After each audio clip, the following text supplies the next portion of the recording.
Livro Ubirajara, autor José de Alencar, editora FTD Educação, publicado em 1994, número de páginas 128. Sinopse.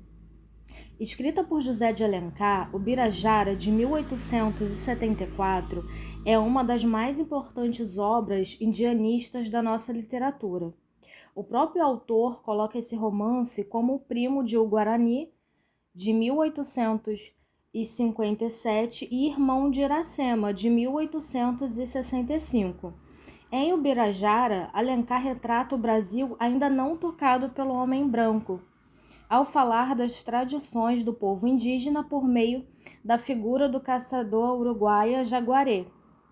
O jovem procura em outras terras o inimigo para com que ele possa lutar, pois, levando um prisioneiro para sua taba, ele conseguiria o título de guerreiro. Só que, ao invés de um rival, ele encontra uma bela índia Tocantins, Araci, filha do chefe da tribo. Este é o ponto de partida para a aventura do bravo caçador que se torna Ubirajara, o senhor da lança.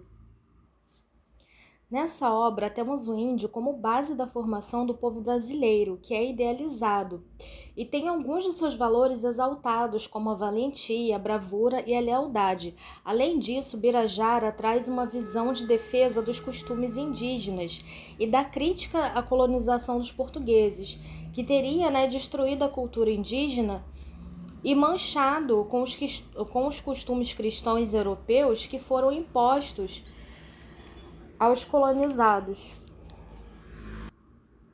É importante dizer que Ubirajara é narrado em terceira pessoa por um narrador que observa e em alguns momentos também onipresente.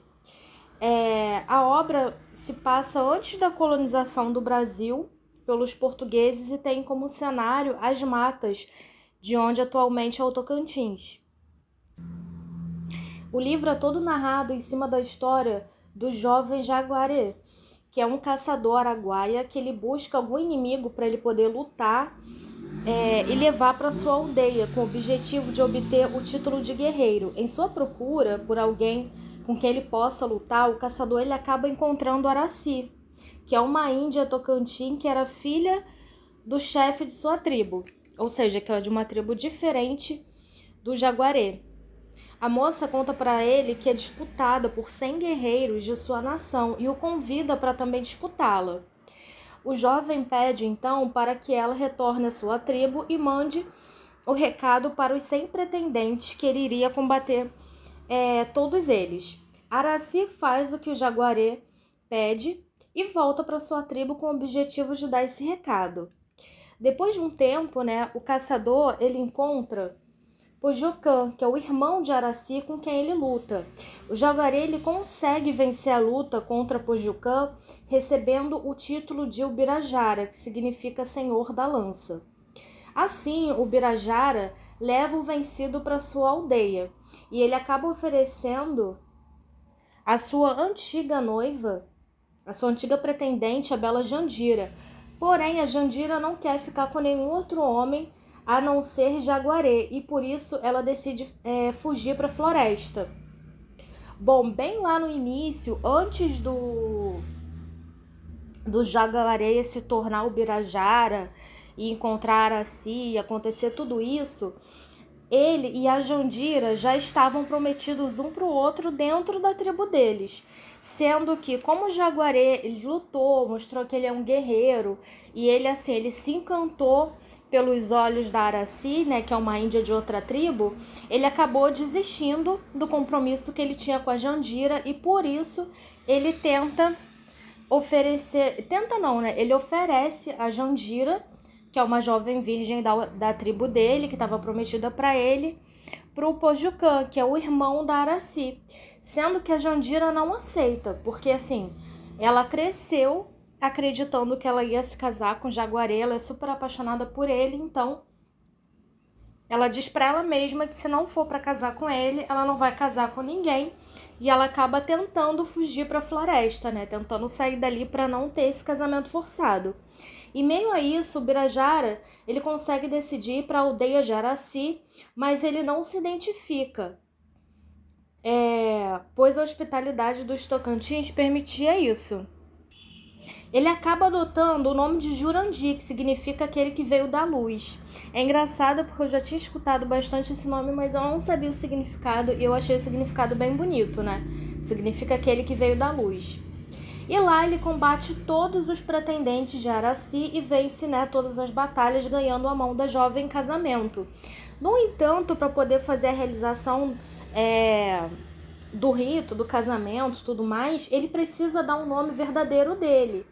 E isso acaba causando uma grande confusão, pois ele havia feito o irmão da Araci de prisioneiro em sua tribo. Então começa uma grande guerra entre as tribos, com o Pujicã sendo libertado para poder lutar com seus irmãos Tocantins, com a chegada dos Tapuias, que acabam atacando antes dos Araguaias. Ai, gente, é muito nome de tribo diferente. Se eu falar algum nome errado, desculpa, mas eu tive que fazer uma colinha para não confundir o nome dos povos. O Itaquê, que é o líder do Tocantins, ele consegue vencer o líder dos Tapuias, mas ele acaba ficando cego. E com isso ele acaba perdendo a liderança do povo dele.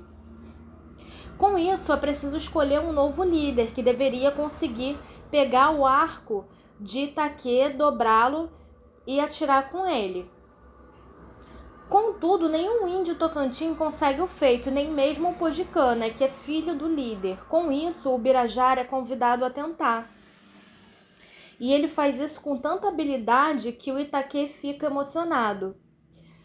O livro acaba, no final do livro, o Birajara ele acaba conseguindo dobrar os arcos, e aí ele meio que une as duas nações, fazendo que as duas nações se tornem uma, que é a Tocantins e Araguaia, que antes eram inimigas e passam a se formar uma só, dando origem à nação Ubirajara, que é o nome de guerreiro que ele ganhou após ele provar que ele era realmente um guerreiro.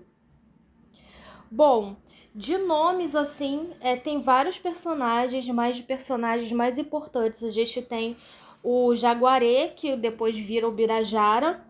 Temos a Araci, que é a filha do chefe Tocantins, que o chefe do Tocantins é o Itaquê.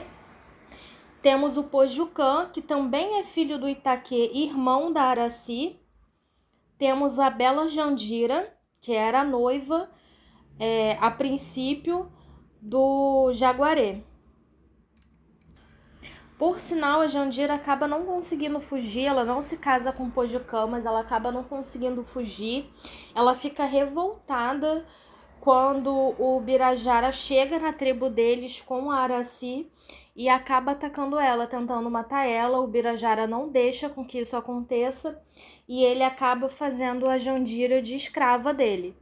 Ai, gente, eu confesso que essa parte me revolta, né? Porque você pensa, ela cresceu apaixonada por ele, achando que ia casar com ele, não conseguiu casar com ele e ainda teve esse destino muito infeliz que foi virar escrava dele ainda depois, né? E ter essa humilhação de ficar vendo a mulher de outra tribo lá no lugar que deveria ser ela. Eu confesso que essa parte do livro me deixou um pouco revoltada, assim, um pouco irritada, porque eu fiquei me colocando no lugar de como a Jandira deve ter se sentido, até porque ela era considerada a virgem mais bonita da tribo dela, entendeu? Então, assim, foi como se realmente estivesse fazendo uma desfeita gigantesca. Eu gostei bastante do livro, sendo bem sincera, eu já li o Guarani e eu já li Iracema.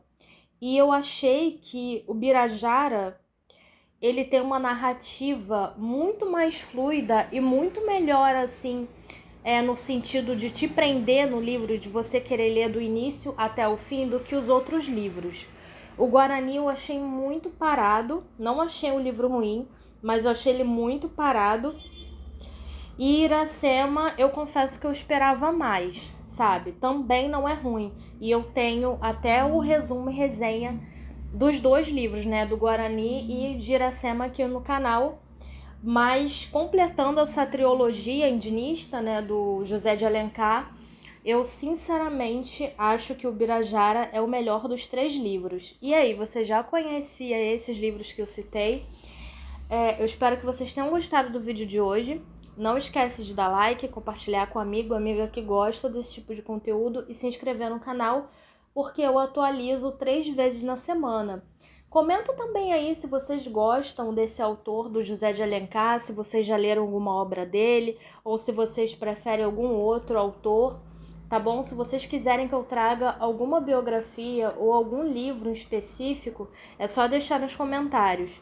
Boa leitura e até o próximo livro!